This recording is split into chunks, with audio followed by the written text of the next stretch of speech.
श्री शिवाय नमस्तुभ्यम। नमस्कार प्रिय भक्तगणों, आइए आज आप सभी रसपान करेंगे शिव महापुराण कथा के आज के अध्यायों का। आप सभी भक्तगणों प्रसन्न चित्त मन से इसको पूरा अवश्य सुनिएगा, आधा अधूरा बीच में मत छोड़िएगा। अगर आज का अध्याय आपको समझ में ना आए तो इससे पहले का अध्याय आप जरूर सुनिएगा, क्योंकि आज का अध्याय थोड़ा कठिन है। लेकिन अगर आप इसे ध्यान पूर्वक सुनेंगे तभी आपको ये अध्याय समझ में आएगा। कठिन जरूर है लेकिन बहुत महत्वपूर्ण है। आपको आज की वीडियो में शिवलिंग से जुड़ी हुई शिवलिंग की स्थापना से संबंधित बहुत सारी ज्ञानवर्धक बातें पता चलने वाली हैं। तो आइए रसपान करते हैं। आज के अध्याय में आज आप जानने वाले हैं शिवलिंग की स्थापना, उसके लक्षण और पूजन की विधि का वर्णन तथा शिवपद अर्थात मोक्ष की प्राप्ति कराने वाले सत्कर्मों के विवेचन के बारे में। ऋषियों ने पूछा, हे सूत जी, शिवलिंग की स्थापना कैसे करनी चाहिए, उसका लक्षण क्या है तथा उसकी पूजा कैसे करनी चाहिए, किस देश काल में करनी चाहिए और किस द्रव्य के द्वारा उसका निर्माण होना चाहिए। तब सूत जी ने कहा, महर्षियों, मैं तुम लोगों के लिए इस विषय का वर्णन करता हूं। ध्यान पूर्वक सुनो और समझो। अनुकूल एवं शुभ समय में किसी पवित्र तीर्थ में, नदी आदि के तट पर अपनी रुचि के अनुसार ऐसी जगह शिवलिंग की स्थापना करनी चाहिए जहां नित्य पूजन हो सके। पार्थिव द्रव्य से, जलमय द्रव्य से अथवा तेजस पदार्थ से अपनी रुचि के अनुसार कल्पोक्त लक्षणों से युक्त शिवलिंग का निर्माण करके उसकी पूजा करने से उपासक को उस पूजन का पूरा फल प्राप्त होता है। संपूर्ण शुभ लक्षणों से युक्त शिवलिंग की यदि पूजा की जाए तो वह तत्काल पूजा का फल देने वाला होता है। यदि जल प्रतिष्ठा करनी हो तो इसके लिए छोटा सा शिवलिंग अथवा विग्रह श्रेष्ठ माना जाता है, और यदि अचल प्रतिष्ठा करनी हो तो स्थूल शिवलिंग अथवा विग्रह अच्छा माना गया है। उत्तम लक्षणों से युक्त शिवलिंग की पीठ सहित स्थापना करनी चाहिए। शिवलिंग का पीठ मंडलाकार अर्थात गोल, चौकोर, त्रिकोण अथवा खाट के पाए की भांति ऊपर नीचे मोटा और बीच में पतला होना चाहिए। ऐसा लिंग पीठ महान फल देने वाला होता है। पहले मिट्टी से, प्रस्तर यानी पत्थर अथवा लोहे आदि से शिवलिंग का निर्माण करना चाहिए। जिस द्रव्य से शिवलिंग का निर्माण हो उसी से उसका पीठ भी बनाना चाहिए। यही स्थावर अर्थात अचल प्रतिष्ठा वाले शिवलिंग की विशेष बात है। चल प्रतिष्ठा वाले शिवलिंग में भी लिंग और पीठ का एक ही उपादान होना चाहिए, किंतु बाण लिंग के लिए यह नियम नहीं है। लिंग की लंबाई निर्माणकर्ता या स्थापना करने वाले यजमान के 12 अंगुल के बराबर होनी चाहिए। ऐसे ही शिवलिंग को उत्तम कहा गया है। इससे कम लंबाई हो तो फल में कमी आ जाती है, अधिक हो तो कोई दोष की बात नहीं है। चरलिंग में भी वैसा ही नियम है। उसकी लंबाई कम से कम कर्ता के 1 अंगुल के बराबर होनी चाहिए। उससे छोटा होने पर अल्प फल मिलता है, किंतु उससे अधिक होना दोष की बात नहीं है। यजमान को चाहिए कि वह पहले शिल्प शास्त्र के अनुसार एक विमान या देवालय बनवाए जो देवगणों की मूर्तियों से अलंकृत हो। उसका गर्भगृह बहुत ही सुंदर, सुदृढ़ और दर्पण के समान स्वच्छ हो। उसे 9 प्रकार के रत्नों से विभूषित किया गया हो। उसमें पूर्व और पश्चिम दिशा में 2 मुख्य द्वार हों। जहां शिवलिंग की स्थापना करनी हो उस स्थान के गर्त में नीलम, लाल वैदूर्य, श्याम, मरकत, मोती, मूंगा, गोमेद और हीरा इन 9 रत्नों को तथा अन्य महत्वपूर्ण द्रव्यों को वैदिक मंत्रों के साथ छोड़ना चाहिए। सद्यो जात आदि 5 वैदिक मंत्रों द्वारा शिवलिंग का 5 स्थानों में क्रमशः पूजन करके अग्नि में हविष्य की अनेक आहुतियां दे और परिवार सहित मेरी पूजा करके गुरु स्वरूप आचार्य को धन से तथा भाई बंधुओं को मनचाही वस्तुओं से संतुष्ट करना चाहिए। याचकों को जड़ अर्थात सुवर्ण, गृह एवं भू संपत्ति तथा चेतन, गौ आदि वैभव प्रदान करना चाहिए। स्थावर जंगम सभी जीवों को यत्न पूर्वक संतुष्ट करके एक गड्ढे में सुवर्ण तथा 9 प्रकार के रत्न भरकर सद्योजाता आदि वैदिक मंत्रों का उच्चारण करके परम कल्याणकारी महादेव जी का ध्यान करना चाहिए। तत्पश्चात नाद घोष से युक्त महामंत्र ओंकार का उच्चारण करके उक्त गड्ढे में शिवलिंग की स्थापना करके उसे पीठ से संयुक्त करना चाहिए। इस प्रकार पीठ युक्त लिंग की स्थापना करके उसे नित्य लेप अर्थात दीर्घ काल तक टिके रहने वाले मसाले से जोड़कर स्थिर करे। इसी प्रकार वहां परम सुंदर वेर अर्थात मूर्ति की भी स्थापना करनी चाहिए। सारांश यह कि भूमि संस्कार आदि की सारी विधि जैसी लिंग प्रतिष्ठा के लिए कही गई है, वैसी ही मूर्ति प्रतिष्ठा के लिए भी समझनी चाहिए। अंतर इतना ही है कि लिंग प्रतिष्ठा के लिए प्रणव मंत्र के उच्चारण का विधान है, परंतु मूर्ति प्रतिष्ठा पंचाक्षर मंत्र से करनी चाहिए। जहां लिंग की प्रतिष्ठा हुई है वहां भी उत्सव के लिए बाहर सवारी निकालने आदि के निमित्त मूर्ति को रखना आवश्यक है। मूर्ति को बाहर से भी लिया जा सकता है, उसे गुरुजनों से ग्रहण किया जा सकता है। बाह्य वेर अर्थात बाहरी मूर्ति वही लेने योग्य है जो साधु पुरुषों द्वारा पूजित हो। इस प्रकार लिंग में और मूर्ति में भी की हुई महादेव जी की पूजा शिवपद प्रदान करने वाली होती है।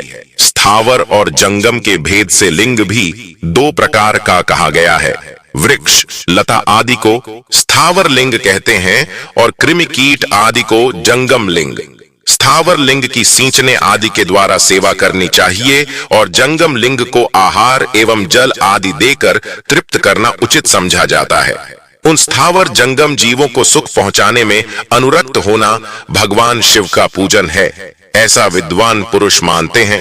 अर्थात यो चराचर जीवों को ही भगवान शंकर के प्रतीक मानकर उनका पूजन करना चाहिए। इस तरह महालिंग की स्थापना करके विविध उपचारों द्वारा उसका पूजन किया जाता है। अपनी शक्ति के अनुसार नित्य पूजा करनी चाहिए तथा देवालय के पास ध्वजारोपण आदि करना चाहिए। शिवलिंग साक्षात शिव का पद प्रदान करने वाला है अथवा चरलिंग में षोडशोपचारों द्वारा यथोचित रीति से क्रमशः पूजन करे। यह पूजन भी शिव पद प्रदान करने वाला है। आवाहन, आसन, अर्घ्य, पाद्य, पाद्यांग, आचमन, अभ्यंग पूर्वक स्नान, वस्त्र एवं यज्ञोपवीत, गंध, पुष्प, धूप, दीप, नैवेद्य, तांबूल समर्पण, नीराजन, नमस्कार और विसर्जन, ये 16 उपचार हैं अथवा अर्घ्य से लेकर नैवेद्य तक विधिवत पूजन करे। अभिषेक, नैवेद्य, नमस्कार और तर्पण ये सब यथाशक्ति नित्य करे। इस तरह किया हुआ शिव का पूजन शिव पद की प्राप्ति कराने वाला होता है। अथवा किसी मनुष्य के द्वारा स्थापित शिवलिंग में, ऋषियों द्वारा स्थापित शिवलिंग में, देवताओं द्वारा स्थापित शिवलिंग में, अपने आप प्रकट हुए स्वयंभू लिंग में तथा अपने द्वारा नूतन स्थापित हुए शिवलिंग में भी उपचार समर्पण पूर्वक जैसे तैसे पूजन करने से या पूजन की सामग्री देने से भी मनुष्य ऊपर जो कुछ कहा गया है वह सारा फल प्राप्त कर लेता है। क्रमशः परिक्रमा और नमस्कार करने से भी शिवलिंग शिव पद की प्राप्ति कराने वाला होता है। यदि नियम पूर्वक शिवलिंग का दर्शन मात्र कर लिया जाए तो वह भी कल्याणप्रद होता है। मिट्टी, आटा, गाय के गोबर, फूल, कनेर, पुष्प, फल, गुड़, मक्खन, भस्म अथवा अन्न से भी अपनी रुचि के अनुसार शिवलिंग बनाकर तदनुसार उसका पूजन करना चाहिए। अथवा प्रतिदिन 10,000 प्रणव मंत्र का जप करे अथवा दोनों संध्याओं का समय 1-1 सहस्त्र प्रणव का जप किया करे। यह क्रम भी शिव पद की प्राप्ति कराने वाला है, ऐसा जानना चाहिए। जप काल में मकारांत प्रणव का उच्चारण मन की शुद्धि करने वाला होता है। समाधि में मानसिक जप का विधान है तथा अन्य सब समय भी उपांशु जप ही करना चाहिए। नाद और बिंदु से युक्त ओंकार के उच्चारण को विद्वान पुरुष समान प्रणव कहते हैं। यदि प्रतिदिन आदर पूर्वक 10,000 पंचाक्षर मंत्र का जप किया जाए अथवा दोनों संध्याओं के समय 1-1 सहस्त्र का ही जप किया जाए तो उसे शिव पद की प्राप्ति कराने वाला समझना चाहिए। ब्राह्मणों के लिए आदि में प्रणव से युक्त पंचाक्षर मंत्र अच्छा बताया गया है। कलश से किया हुआ स्नान, मंत्र की दीक्षा, मातृकाओं का न्यास, सत्य से पवित्र अंतःकरण वाला ब्राह्मण तथा ज्ञानी गुरु, इन सब को उत्तम माना गया है। द्विजों के लिए नमः शिवाय के उच्चारण का विधान है। द्विजेतरों के लिए अंत में नमः पद के प्रयोग की विधि है। अर्थात वे शिवाय नमः इस मंत्र का उच्चारण करें। स्त्रियों के लिए भी कहीं कहीं विधिपूर्वक नमोन्त उच्चारण का ही विधान है, अर्थात वे भी शिवाय नमः का ही जप करें। कोई ऋषि ब्राह्मण की स्त्रियों के लिए नमः पूर्वक शिवाय के जप की अनुमति देते हैं, अर्थात वे नमः शिवाय का जप करें। पंचाक्षर मंत्र का 5 करोड़ जप करके मनुष्य भगवान सदाशिव के समान हो जाता है। 1, 2, 3 अथवा 4 करोड़ का जप करने से क्रमशः ब्रह्मा, विष्णु, रुद्र तथा महेश्वर का पद प्राप्त होता है। अथवा मंत्र में जितने अक्षर हैं उनका पृथक पृथक 1 लाख जप करे, अथवा समस्त अक्षरों का एक साथ ही जितने अक्षर हों उतने लाख जप करे। इस तरह के जप को शिव पद की प्राप्ति कराने वाला समझना चाहिए। यदि 1000 दिनों में प्रतिदिन 1 सहस्त्र जप के क्रम से पंचाक्षर मंत्र का 10 लाख जप पूरा कर लिया जाए और प्रतिदिन ब्राह्मण भोजन कराया जाए तो उस मंत्र से अभीष्ट कार्य की सिद्धि होने लगती है। ब्राह्मण को चाहिए कि वह प्रतिदिन प्रातःकाल 1008 बार गायत्री मंत्र का जप करे। ऐसा होने पर गायत्री क्रमशः शिव का पद प्रदान करने वाली होती है। वेद मंत्रों और वैदिक सूक्तों का भी नियम पूर्वक जप करना चाहिए। वेदों का पारायण भी शिव पद की प्राप्ति कराने वाला है, ऐसा जानना चाहिए। अन्यान्य जो बहुत से मंत्र हैं उनका भी जितने अक्षर हों उतने लाख जप करें। इस प्रकार जो यथाशक्ति जप करता है वह क्रमशः शिव पद मोक्ष प्राप्त कर लेता है। अपनी रुचि के अनुसार किसी एक मंत्र को अपनाकर मृत्यु पर्यंत प्रतिदिन उसका जप करना चाहिए, अथवा ओम इस मंत्र का प्रतिदिन 1 सहस्त्र जप करना चाहिए। ऐसा करने पर भगवान शिव की आज्ञा से संपूर्ण मनोरथों की सिद्धि होती है। जो मनुष्य भगवान शिव के लिए फुलवाड़ी या बगीचे आदि लगाता है तथा शिव के सेवा कार्य के लिए मंदिर में झाड़ने बुहारने आदि की व्यवस्था करता है, वह इस पुण्य कर्म को करके शिव पद प्राप्त कर में लेता है।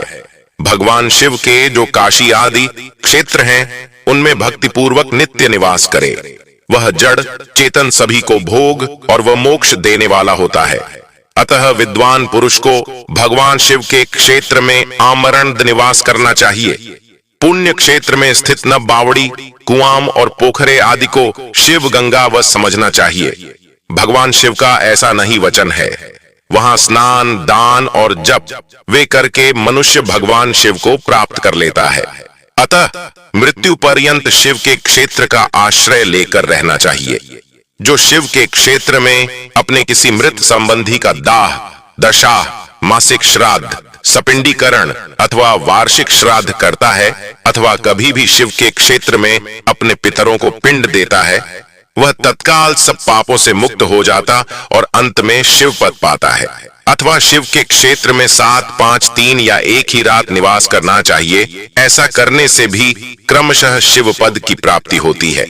लोक में अपने अपने वर्ण के अनुरूप सदाचार का पालन करने से भी मनुष्य शिव पद को प्राप्त कर लेता है। वर्णानुकूल आचरण से तथा भक्ति भाव से वह अपने सत्कर्म का अतिशय फल पाता है। कामना पूर्वक किए हुए अपने कर्म के अभीष्ट फल को शीघ्र ही पा लेता है। निष्काम भाव से किया हुआ सारा कर्म साक्षात शिव पद की प्राप्ति करने वाला होता है। दिन के 3 विभाग होते हैं, प्रातः, मध्याह्न और सायाह्न। इन तीनों में क्रमशः एक एक प्रकार के कर्म का संपादन किया जाता है। प्रातः काल को शास्त्र विहित नित्य कर्म के अनुष्ठान का समय जानना चाहिए। मध्याह्न काल काम कर्म के लिए उपयोगी है तथा सायंकाल शांति कर्म के उपयुक्त है, ऐसा जानना चाहिए। इसी प्रकार रात्रि में भी समय का विभाजन किया गया है। रात के 4 प्रहरों में से जो बीच के 2 प्रहर हैं उन्हें निशीथ काल कहा गया है।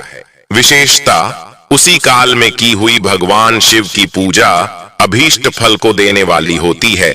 ऐसा जानकर कर्म करने वाला मनुष्य यथोक्त फल का भागी होता है।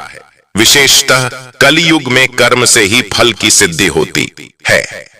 अपने अपने अधिकार के अनुसार ऊपर कहे गए किसी भी कर्म के द्वारा शिवाराधन करने वाला पुरुष यदि सदाचारी है और पाप से डरता है तो वह उन कर्मों का पूरा पूरा फल अवश्य प्राप्त कर लेता है। आजकल आप शिव महापुराण में विदेश्वर संहिता का वर्णन सुन रहे हैं, जो कि पहली संहिता मानी गई है। इससे पहले के अध्याय में आप सभी ने जाना था कि किस प्रकार से आर्षियों ने सूत जी महाराज से कहा था कि हे सूत जी महाराज, पुण्य क्षेत्र कौन कौन से हैं जिनका आश्रय लेकर सभी स्त्री पुरुष शिव पद अर्थात मोक्ष प्राप्त कर लें, यह हमें संक्षेप से बताइए। सूत जी महाराज ने किन किन पुण्य क्षेत्रों का वर्णन किया, ये अब आप सुनिए। सूत जी बोले, हे विद्वान एवं बुद्धिमान महर्षियों, मोक्षदायक शिव क्षेत्रों का वर्णन सुनो। तत्पश्चात मैं लोक रक्षा के लिए शिव संबंधी आगमों का वर्णन करूंगा। पर्वत, वन और काननों सहित इस पृथ्वी का विस्तार 50 करोड़ योजन है। भगवान शिव की आज्ञा से पृथ्वी संपूर्ण जगत को धारण करके स्थित है। भगवान शिव ने भूतल पर विभिन्न स्थानों में वहां के निवासियों को कृपा पूर्वक मोक्ष देने के लिए शिव क्षेत्रों का निर्माण किया है। कुछ क्षेत्र वह ऐसे हैं जिन्हें देवताओं तथा ऋषियों ने अपना वास स्थान बनाकर अनुग्रहित किया है, इसीलिए उनमें तीर्थत्व प्रकट हो गया है। तथा अन्य बहुत से तीर्थ क्षेत्र ऐसे हैं जो लोगों की रक्षा के लिए स्वयं प्रादुर्भूत हुए हैं। तीर्थ और क्षेत्र में जाने पर मनुष्य को सदा स्नान, दान और जप आदि करना चाहिए, अन्यथा वह रोग, दरिद्रता तथा मूकता आदि ने दोषों का भागी होता है। जो मनुष्य इस भारतवर्ष के भीतर मृत्यु को प्राप्त होता है, वह अपने पुण्य के फल से ब्रह्मलोक में वास करके पुण्य क्षय के पश्चात पुनः मनुष्य योनि में ही जन्म लेता है, अर्थात पापी मनुष्य पाप कर दुर्गति में ही पड़ता है। हे ब्राह्मणों, पुण्य क्षेत्र में पाप कर्म किया जाए तो वह और भी दृढ़ हो जाता है। अतः पुण्य क्षेत्र में निवास करते समय सूक्ष्म से सूक्ष्म अथवा थोड़ा सा भी पाप न करे। सिंधु और शतद्रु अर्थात सतलज नदी के तट पर बहुत से पुण्य क्षेत्र हैं। सरस्वती नदी परम पवित्र और 60 मुख वाली कही गई है, अर्थात उसकी 60 धाराएं हैं। विद्वान पुरुष सरस्वती के उन धाराओं के तट पर निवास करे तो वह क्रमशः ब्रह्म पद को पा लेता है। हिमालय पर्वत से निकली हुई पुण्य सलिला गंगा 100 मुख वाली नदी है। उसके तट पर काशी, प्रयाग आदि अनेक पुण्य क्षेत्र हैं। वहां मकर राशि के सूर्य होने पर गंगा की तटभूमि पहले से भी अधिक प्रशस्त एवं पुण्यदायक हो जाती है। सोनभद्र नदी की 10 धाराएं हैं। वह बृहस्पति देव मकर राशि में आने पर अत्यंत पवित्र तथा अभीष्ट फल देने वाला हो जाता है। उस समय वहां स्नान और उपवास करने से विनायक पद की प्राप्ति होती है। पुण्य सलिला महानदी नर्मदा के 24 मुख स्रोत हैं। उसमें स्नान तथा उसके तट पर निवास करने से मनुष्य को वैष्णव पद की प्राप्ति होती है। तमसा के 12 तथा रेवा के 10 मुख हैं। परम पुण्यमयी गोदावरी के 21 मुख बताए गए हैं। वह ब्रह्महत्या तथा गोवध के पाप का भी नाश करने वाली एवं रुद्रलोक देने वाली है। कृष्णवेणी नदी का जल बड़ा पवित्र है। वह नदी समस्त पापों का नाश करने वाली है। उसके 18 मुख बताए गए हैं तथा वह विष्णु लोक प्रदान करने वाली है। तुंगभद्रा के 10 मुख हैं। वह ब्रह्मलोक देने वाली है। पुण्य सलिला सुवर्ण मुखरी के 9 मुख कहे गए हैं। ब्रह्मलोक से लौटे हुए जीव उसी के तट पर जन्म लेते हैं। सरस्वती नदी, पंपा सरोवर, कन्याकुमारी, अंतरीप तथा शुभकारक श्वेत नदी, ये सभी पुण्य क्षेत्र हैं। इनके तट पर निवास करने से इंद्रलोक की प्राप्ति होती है। सह्य पर्वत से निकली हुई महानदी कावेरी परम पुण्यमयी है। उसके 27 मुख बताए गए हैं। वह संपूर्ण अभीष्ट वस्तुओं को देने वाली है। उसके तट स्वर्ग लोक की प्राप्ति कराने वाले तथा ब्रह्मा और विष्णु का पद देने वाले हैं। कावेरी के जो तट शैव क्षेत्र के अंतर्गत हैं, वे अभीष्ट फल देने के साथ ही शिवलोक प्रदान करने वाले भी हैं। नैमिषारण्य तथा बद्रिकाश्रम में सूर्य और बृहस्पति के मेष राशि में आने पर यदि स्नान करे तो उस समय वहां किए हुए स्नान पूजन आदि को ब्रह्मलोक की प्राप्ति कराने वाला जानना चाहिए।